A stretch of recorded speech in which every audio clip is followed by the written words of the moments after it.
الحمد لله رب العالمين، صلى الله وسلم على أشرف المرسلين نبينا محمد وآله وصحبه طيبين ومن تبعه بإحسان إلى يوم الدين. أما بعد، من أحكام الصيام التي يكثر حولها السؤال مسألة القيء، يعني لما يرجع الإنسان الطعام يعني كله، ليس ذلك الأمر الخفيف، وإنما عندما يرجع كل ما أكله. في هذا حديث النبي عليه الصلاة والسلام رواه الإمام أبو داود بسند صحيح. قال رسول الله صلى الله عليه وسلم: من ذرعه القيء فلا شيء عليه، ومن استقاء فعليه القضاء، يعني أو فليقضي، أو كما قال عليه الصلاة والسلام. يعني فرق النبي عليه الصلاة والسلام في القيء بين من غلبه، ذرعه أي غلبه. أحيانا يصرى اختلاط للطعام أكرمكم الله في المعدة، وربما أكل فيه كما يقولوا توكسيكاسيون، صار تسمم أو شيء من هذا القبيل، فيعني ذلك الطعام يخرج بقوة من الجسم، فهنا نقول قد ذرعك القيء أي غلبك فتتم صيامك. لكن إذا أنت الذي استقأت، يعني استدعيت القيء أكرمكم الله، يعني أدخلت الأصابع واستقأت، وهذا لأنه مفيد. أحيانا عوض ما تخلي الطعام ديجا عندك ديبي تاع توكسيكاسيون، زيد تقول خلي الطعام يزيد يتعفن، ممكن ماكلة قديمة، ممكن خضرة، راك فاهم. فينصح الأطباء باستخراج أو استفراغ ذلك الطعام.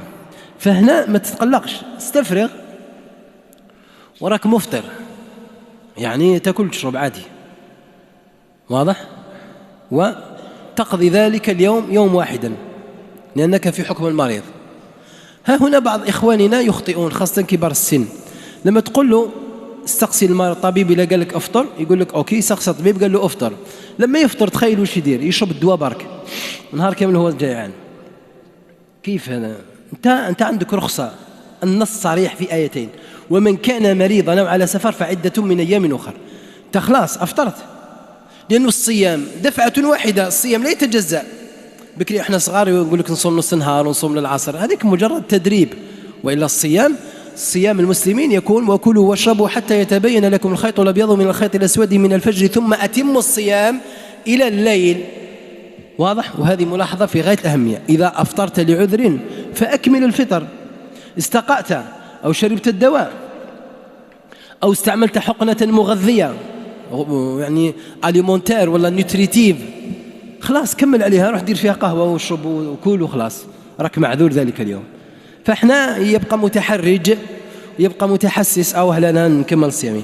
ممكن نوافقك تقول لي أفطر خفية ليس أمام الناس، أونكاشات، يعني صح، مش كل واحد تزيد دير له تتهز لافتة وتقول: يا جماعة راني مريض اليوم وفطرت، وقال لي الطبيب وسقسيت الشيخ وعيطت له وقال لي، وقلت له ما نبداش ندير لك نحكيك في قصة حياتي. أفطروا سرا وكفى الله المؤمنين القتال والجدال. واضح؟ وها هنا أيها الإخوة نصيحة للنساء الحوامل، يعني اتصل بي الكثير من الأزواج والزوجات يعني اللي معنيين بهذا، يقول لك أن الزوجة في أشهرها الأولى أو في حملها الأول وتتقيأ وتعاني والغثيان وتسجد، يروح الطعام تبقى هكذاك، الشيخ كيف تسجد كيف تركع. حبس على راه تعذب في روحها. في الآيات تاع الصيام جماعة لازم تكون عندكم انتباه: يريد الله بكم اليسر ولا يريد بكم العسر. هذا اللي راه فيه أختنا الحامل، هل هو عسر ولا يسر؟ عسر، إذن هو غير مقصود من الشارع الحكيم. الله الأحكام الشرعية ما جابهاش ليعذب بها الناس، بل أتى بها لينظر كيف تعملون، ينظر من يتبع الرسول ممن ينقلب على عقبيه. امتحان، هل تطيع أم لا تطيع؟ بدليل طبعا تكون عندنا فرصة أخرى نتكلم لكم عن الرخصة الشرعية حتى في الكفر: من كفر بالله بعد إيمانه إلا من أكره، كما حصل لعمار بن ياسر، سب النبي عليه السلام وهو كفر بالإجماع، ولكنه لم يتعمد هذا، وإنما شكليا فقط ليدفع العذاب عن والديه. وهذا قاسوا عليه العلماء: الإنسان يكون عنده وسواس ولا يكون عنده كلام يخرج لم يقصده فلا حكم له ولا إثم عليه ولا جناح يعتريه. إذن أنا نصيحتي للحوامل أنها تراجع طبيبة مختصة وكفءة، والناس يختلفوا، كان الحامل اللي ما عندهش مشكل، يعني حامل وصايمة وربما تربي في الأغنام وربما تسرح بالشياه والعشية طيب الفطور والمطلوع ما تشيش خلاص خبز، ربي عاطيها قوة، خاصة النساء تاع بكري مش الفراجيل تاع آخر الزمان. فهؤلاء كنا يعني عادي، وربما في نفس الوقت في نفس السن في نفس الحالة امرأة لا تتحمل الصوم، فهذه عليها أن ترحم نفسها، لأن الله خطر واحد الرجل من أبو إسرائيل رضي الله عنه، واحد الصحابي واقف في الشمس وما باش يتظلل وما باش يشرب وصايم. قال النبي عليه الصلاة والسلام: ما بال هذا الرجل شاف الناس دايرين به على بالك الشعب كسنوا حاجة يبدأوا يدوروا الغاشي، شوف تسرع انكم رموا، عارف كان اكسيدون في الطريق الاخرى، نص راه يسعف في المصاب ونص يقرعج عن الشعب تاعنا. المهم فقال: ماذا جرى؟ قالوا: فلان نذرا أن يصوم فلا يستظل ولا يجلس، واقف ومنه ما يوقفش الشمس والناس يروشوا عليه بيديهم باش ما يموتش بالله. قال: إن الله، اسمع مليح، غني عن تعذيب هذا لنفسه. على بالك هذه قاعدة والآن خطرت ببالي في الحقيقة وأنا نتكلم عن المرأة الحامل. اعلمي أيتها الأخت، أيتها الأم، أيتها السيدة، أن الله لا يحتاج هذا التعذيب تاعك. احنا وش نهي نستأنس برأي طبيب يكون متمكن، يعني طبيبة جينيكولوج، وتقول لها أنت على حساب البيلون تاعك ما تقدرش تصومي. نزيد نقول لك حاجة أخرى، الجنين في الحمل راه في حالة نمو، أنت جيعانة وصايمة وتتقيأي، حتى الماكلة اللي كليتيها فهمت ولا كي تخرجي فيها منين تجيك الانرجي منين؟ والطفل هذا بالك يولي عنده فقر الدم، وتي السبب، المسيوش هكذا نقولوا، تي السبب للفوق، لأنك خالفت الرخصة. على بالك رب العالمين، شوف والله صراحة إن الله يحب أن تؤتى رخصه. أنا افطرت اليوم، أنا ناقص عليكم بنهار، مريض افطرت من البارحة وأنا أعاني الهواء وعندي شاهد الطبيب وكلش، ولكن تكي ما تديش الرخصة، مش فايدة. لماذا نزلت الرخصة؟ لماذا؟ من أجل هذا يريد الله بكم اليسر ولا يريد بكم العسر. الأذان تفضل الشيخ. مسألة يكثر حولها السؤال كل سنة واحتاجت إلى البيان. ما حكم حقنة الأنسولين؟ الأنسولين يا جماعة هو عبارة عن هرمون له وظيفة تنظيم نسبة السكر الجلوكوز في الدم تاع بنادم، مسؤولة عنه واحد الغدة خلقها رب العالمين اسمها البنكرياس أو المعثكلة اللي جاية بين المعدة والعمود الفقري، واضح؟ هذه عندها واحد البلاص يسموهم الجزر لانجرهانس، يشبهوا الجزر هكذا ليزين، هذوك الخلايا بيضاء في ذيك المنطقة تفرز طبيعة من عند ربي سبحانه الأنسولين لتنظيم نسبة السكر في الدم. هي تفتح الجلوكوز يدخل للكبد يدخل العضلات ولا تحبسه. لما يصير خلل فيها على هذا المستوى يضطر الأطباء إلى تصنيع الأنسولين خارج الجسم وحقنه في العضلة. بما أنه هرمون ومنظم وما هوش أصله التغذية فإنه لا يفطر الصائم. فمرضى السكري لديابيتيك عافانا الله وإياكم وربي يشفيهم ويعطيهم قوة نوعان، كاين نوع يقدر يصوم يعني عنده مرحلة أولى أو خفيف، وكاين اللي ما يقدرش يا إما يفطر يا إما يستعمل أنسولين. فإذا كان الأنسولين هذا ينظم سكره ويبقى صائم فهذا لا يضره. أما إذا كان لا يستطيع أصلا أن يصوم فهو معذور. وعلى الذين يطيقونه، علماء التفسير يطيقونه قال لك الفعل أطاق من المشترك اللفظي يطلق على استطاع وعلى عجز، وهذا بتفسير العلماء أن الذي عجز عن الصوم ينتقل إلى الفدية اللي هي الإطعام. ونذكرهم دائما بالرخصة الشرعية، ومليح يستعين برأي طبيب حاذق ينصحه ويوجهه، ويعني ثم تصدر الفتوى في حقه ينتقل من الصيام إلى الإطعام.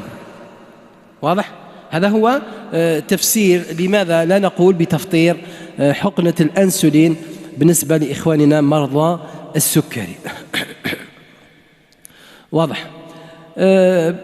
مسألة أخرى كثر فيها الخلاف قديما وحديثا، مسألة حكم من أكل ناسيا أو ساهيا في نهار رمضان. إنسان راح صايم، نسى كلا، نسى شرب، نسى عقب ميها، شرب كلا حاجة خفيفة تكون عن ربما أنت راك تبيع في ذلك الخضر ولا تأكل حبة زيتون تأكل حبة كاوكاو. ما حكم هذا الإنسان؟ نبدأ بآراء الفقهاء وبعد نروحوا للأدلة.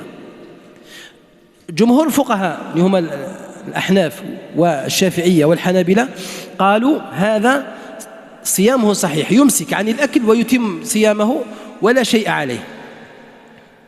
السادة المالكية وعلى رأسهم إمامنا مالك رحمه الله يعني فرضوا عليه الإمساك والقضاء لاحقا، قالوا يقضي ذلك اليوم لأنه أكل وإن كان ناسيا. لماذا اختلف العلماء في هذه المسألة؟ خلافهم حول حديث رواه الإمام البخاري ومسلم من حديث أبي هريرة قال رسول الله صلى الله عليه وسلم: من نسي وهو صائم فأكل أو شرب فليتم صومه فإنما أطعمه الله وسقاه. في دليل آخر أصرح من هذا عند ابن خزيمة وغيره أن النبي عليه الصلاة والسلام صرح قال: من أكل ناسيا في نهار رمضان فلا قضاء عليه ولا كفارة، فليتم صومه ولا قضاء عليه ولا كفارة. إذن نحن كمسلمين ما هو موقفنا من هذا الحديث؟ الناس هنا طائفتان، طائفة يعني تستفتي وطائفة تفتي. الناس الدعاة ولا الأئمة ولا المفتين الذين يفتون كاين وين يكون إنسان يعني مقلد للمذهب صرف، يقول لك أنا مالكي فأفتي بالمعتمد والمشهور عند الإمام مالك، وهذا لا حرج عليه، يفتي بما تعلمه من مذهب سيدنا مالك والسادة المالكية. الصنف الآخر من المفتين إنسان باحث أو محقق ينظر في الأدلة ويرجح، وترجح عنده مذهب الجمهور تبعا للدليل، فيقول إن من أفطر أو أكل أو شرب ناسيا في نهار رمضان فإنما أطعمه الله وسقاه، هدية من الله، فليمسك ثم يواصل يعني ولا يقضي لا قضاء ولا كفارة. بالنسبة لعموم الناس حكمك حكم المفتي الذي أفتاك، يعني أنت إذا استقصيت إمام وأفتاك بمذهب مالك رحمه الله فالتزم به، وإذا أفتاك بمذهب الجمهور فالتزم به، فاسألوا أهل الذكر إن كنتم تعلمون، بدون شوشرة ولا نزاع ولا يحزنون. وكاين رأي قد يقول أنا أذهب إلى الاحتياط، أنا هذاك اليوم نقضيه ماني خاسر والو، نقول له توكل على الله، أردت القضاء احتياطا فاحتط لدينك، وهذا ليس بمشكلة. وإن كان الذي نعتقده في المسألة ما صح الحديث به وصرح بأنه لا قضاء عليه ولا كفارة. شوف الإمام ابن نصر الداودي المالكي الجزائري وش قال؟